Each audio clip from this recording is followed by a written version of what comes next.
Time travel यानी समय यात्रा एक ऐसा कॉन्सेप्ट जिसे आज तक हमने केवल फिल्मों में ही देखा है, लेकिन आज हम आपको एक ऐसी ही घटना के बारे में बताएंगे जहां टाइम ट्रेवल का ये कॉन्सेप्ट सच होता सा लगता है। ये कहानी है एक ऐसे रहस्यमयी प्लेन की जो बीच हवा से अचानक गायब हो गया था और जब वो वापस मिला तो 35 साल बीत चुके थे।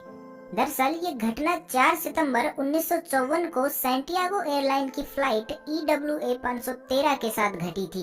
ये घटना इतनी डरावनी और रहस्यमयी थी कि इस घटना को दुनिया के सामने आने से पूरी तरह रोका गया, लेकिन बावजूद इसके ये खबर आग की तरह पूरी दुनिया में फैल गई।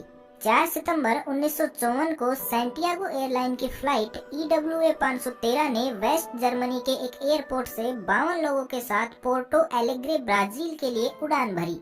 शुरू में सब कुछ सही जा रहा था, लेकिन कुछ ही घंटों बाद फ्लाइट का कांटेक्ट कंट्रोल रूम से टूट गया। कंट्रोल रूम से कोई भी व्यक्ति ना तो पायलट से संपर्क में था और ना ही कोई पायलट किसी को संपर्क कर पाने में सफल हो रहे थे। कंट्रोल स्टेशन ने फ्लाइट के पायलट से भी संपर्क करने की पूरी कोशिश की, लेकिन कुछ भी हाथ नहीं लगा। काफी प्रयासों और सर्च ऑपरेशन के बाद सबने यही सोचकर उम्मीद छोड़ दी कि इस फ्लाइट को शायद नीला आसमान निगल गया है। यात्रियों के परिजन और अन्य लोगों ने भी मान लिया कि अब उन्होंने इन यात्रियों और EWA 513 को हमेशा के लिए खो दिया है और वे कभी भी वापस नहीं आएंगे। इस घटना का सैंटियागो एयरलाइन पर इतना बुरा असर पड़ा कि कुछ दिनों बाद ही सैंटियागो एयरलाइन को हमेशा के लिए बंद कर दिया गया। लेकिन फ्लाइट और यात्रियों की खोज फिर भी जारी रखी गई, लेकिन किसी को भी इससे जुड़ी कोई भी खबर नहीं मिली। लगभग 35 साल ऐसे ही बीत गए। अब तो लोग इस घटना को भूलने भी लगे थे, लेकिन 12 अक्टूबर 1989 की सुबह एक ऐसी घटना घटी जिसने सभी को चौंका दिया। इस दिन की सुबह पोर्टो एलेग्रे एयरपोर्ट के रडार में एक अननोन प्लेन दिखाई दिया जो तेजी से पोर्टो एलेग्रे एयरपोर्ट के रनवे की तरफ बढ़ता जा रहा था।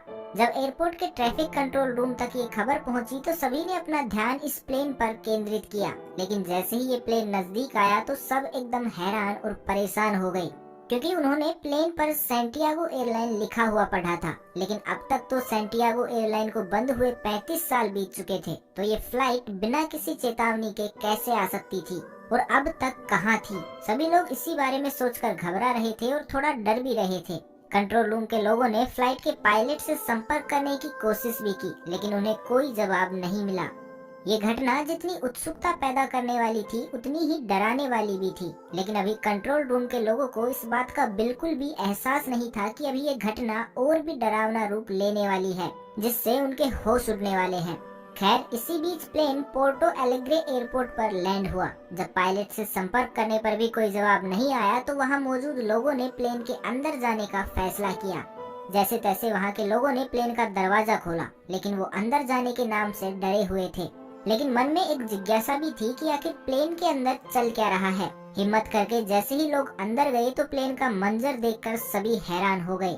प्लेन में जितने भी यात्री थे सभी कंकाल में तब्दील हो चुके थे, लेकिन सभी कंकाल अभी भी उसी हालात में थे जिस हालात में वो फ्लाइट 35 साल पहले अपनी उड़ान के कुछ ही घंटों बाद गायब हुई थी।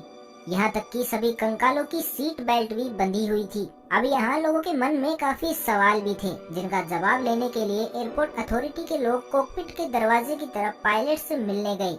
लेकिन जैसे ही उन्होंने दरवाजा खोला तो हक्के बक्के रह गए। प्लेन का पायलट भी कंकाल बन चुका था, लेकिन पायलट के हाथ अभी भी प्लेन के नेविगेशन कंट्रोल पर ही थे, जो बहुत चौंकाने वाली बात थी।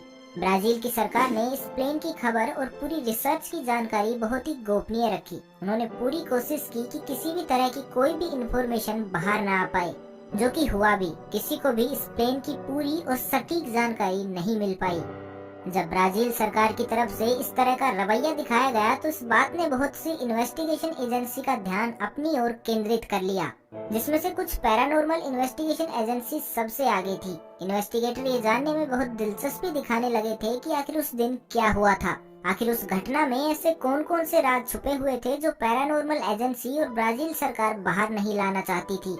उस समय एक काफी मशहूर पैरानॉर्मल इन्वेस्टिगेटर और साइंटिस्ट हुआ करते थे, जिनका नाम डॉक्टर कोल्से अट्टेले हुआ करता था।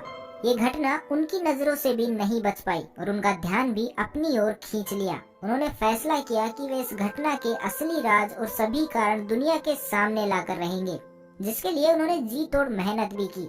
लेकिन डॉक्टर कोल से अट्टेले और बाकी सभी इन्वेस्टिगेटर दुनिया के सामने सिर्फ एक ही थ्योरी ला पाए, जिसके मुताबिक फ्लाइट 513 किसी तरह के टेम्परेरी टाइम बबल में प्रवेश कर गई थी और 1989 के काल में पहुंच गई।